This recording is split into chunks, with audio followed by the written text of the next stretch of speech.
Bismillahirrahmanirrahim. Assalamualaikum warahmatullahi wabarakatuh. Selamat datang kembali di channel kami, sahabat muslim dimanapun Anda berada. Semoga sahabat muslim semua senantiasa sehat selalu dan dalam lindungan Allah subhanahu wa ta'ala. Baik sahabat muslim semua, mungkin rezeki lagi-lagi menjadi hal yang sangat memusingkan bagi kita semua ya. Rezeki menjadi sesuatu yang menggalaukan, yang membingungkan, bikin cemas, deg-degan setiap hari karena mikirin soal rezeki. Besok makan apa? Besok dapat duit dari mana buat bayar tunggakan? Besok dapat duit dari mana buat bayar sekolah ya?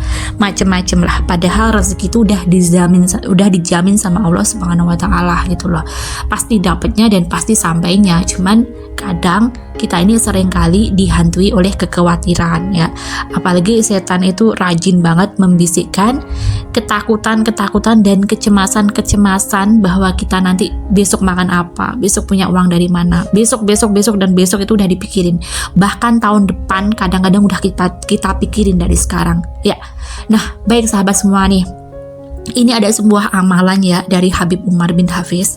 Gimana caranya biar rezeki kita itu lancar ya. Biar kita ini nggak pusing lagi soal rezeki.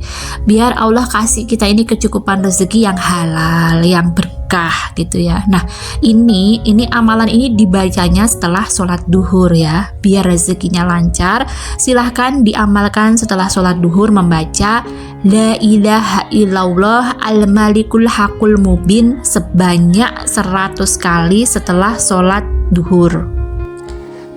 Silahkan diistiqomahkan, dibaca setiap hari sampai nanti Allah memberikan jawaban. Allah ngasih rezeki, Allah ngasih kemudahan dan kelancaran dalam rezeki ya.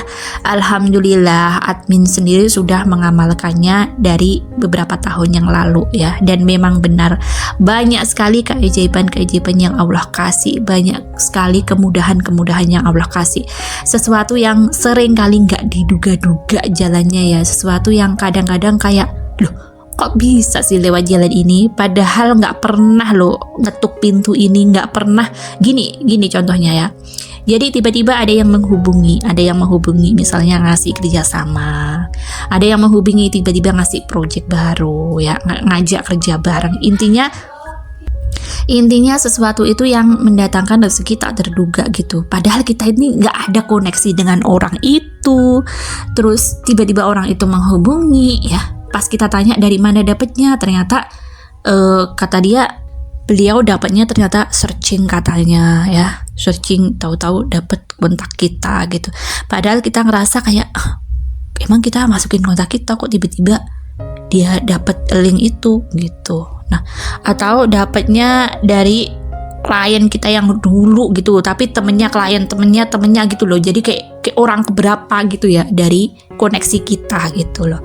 Nah, pokoknya macam-macam ya. Jadi pokoknya Allah ngasih itu kayaknya sesuatu yang nggak terduga gitu. Tiba-tiba ada yang datang ke tempat kita nawarin, bisa nggak ngerjain project ini? Padahal nih orang nih nggak tahu kalau kita ini bisa atau enggaknya. Tiba-tiba dia nyamperin kita terus nawarin gitu. Kitanya ya karena kita ngerasa bisa, bahkan mungkin kita bakalan bisa kalau ngerjain meskipun baru pertama ngerjain ya, kita terima aja gitu. Intinya gini, kita itu dapat rezeki dari pintu yang nggak kita duga-duga, dari arah yang kita nggak duga-duga, nggak kita rencanain ya. Kalau misalnya kita mau mencari klien kan kadang-kadang udah kita tulis nih si klien A, klien B, klien C nih yang mau kita ketuk rumahnya, yang mau kita tawarin. Tapi ternyata nggak lewat itu gitu loh, nggak lewat semua itu. Tiba-tiba aja gitu, bayangin pernah satu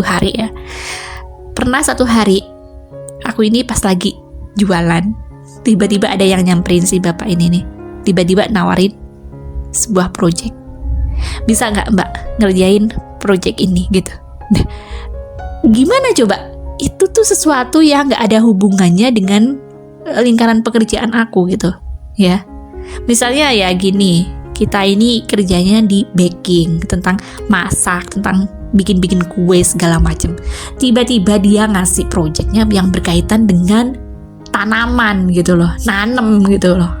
Maksudnya beda, melenceng jauh gitu. Dan kita dapetin project itu gitu. Akhirnya meskipun bukan kita sendiri yang mengerjakan, kita lempar ke orang, tapi kan kita dapet kita dapat gitu. Nah kayak gitulah salah satu contohnya itu. Jadi rezeki yang tak terduga itu banyak macamnya gitu. Nah salah satu wasilahnya ya tadi, jangan lupa untuk membaca La ilaha illallah al-malikul haqqul mubin sebanyak 100 kali sehabis sholat duhur.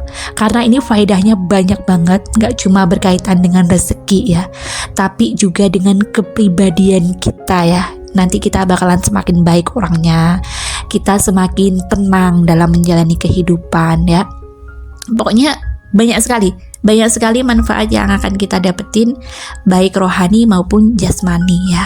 Nanti kalau misalnya yang sakit-sakit nih ya, nah nanti bisa jadi satu terapi untuk kembali sembuh, untuk sehat kembali gitu. Nah pokoknya jangan lupa untuk mengamalkan bacaan itu setiap habis sholat duhur ya. Nanti rasain aja gimana Allah ngasih kemudahan dan kelancaran ya. Karena rezeki itu nggak harus berbentuk duit, bisa juga termasuk kesehatan, ketenangan, kebahagiaan, itu juga termasuk ke dalam rezeki gitu ya. Karena gini, kadang nih misalnya bulan ini nih jadwalnya sakit, harus keluarin duit 1 juta misalnya buat berobat, tapi karena kita ini ngamalin ini karena kita rutin baca ini nih, nah akhirnya nggak jadi sakit, kita aman kan, duit 1 jutanya nggak jadi melayang gitu loh.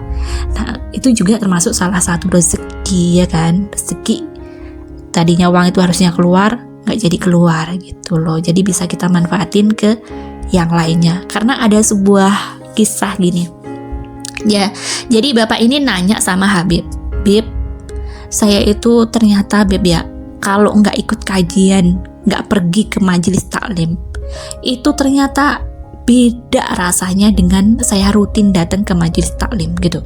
Jadi ketika misalnya sebulan ini dia nggak datang ke majelis taklim ya, nah itu kata dia rezeki itu kayaknya ada aja yang keluar gitu kata dia, yang anaknya sakit kah, yang ban motornya bocor kah, yang gentengnya harus dibenerin, pokoknya ada aja kata dia yang bikin uang dia itu berkurang bulan itu gitu. Beda ketika dia itu rajin ke majelis taklim kata dia. Kalau dia rajin ke majelis taklim, anak-anak dia tetap sehat, terus kayaknya rezeki yang dia dapetin, padahal gajinya kan sama, setiap bulan gaji dia itu sama, itu terasa lebih awet gitu loh. Terus rezeki kayak datang dari arah-arah yang dia nggak tahu. Ada aja yang tiba-tiba ke rumah dia bawain hadiah beras, bawain hadiah telur, bawain hadiah Indomie. Pokoknya hal-hal yang bikin dia itu menghemat pengeluaran. Jadi yang seharusnya dia keluar biaya buat beli beras, akhirnya dia nggak usah beli beras karena udah dapet tadi ya. Ada yang nganterin tadi, ngasih hadiah kayak tadi itu. Nah gitu. Itu salah satu contoh bentuk rezeki yang kita dapetin, wasilah amalan-amalan kita gitu. Nah, buat sahabat semua jangan ragu untuk mengamalkannya dan semoga berkah manfaat. Jangan lupa untuk menuliskan hobi itu di kolom komentar dan semoga Allah mengijabah semua doa-doa sahabat semua ya. Allah mudahin, Allah lancarin, dan sampai jumpa di video kami selanjutnya. Wassalamualaikum warahmatullahi wabarakatuh.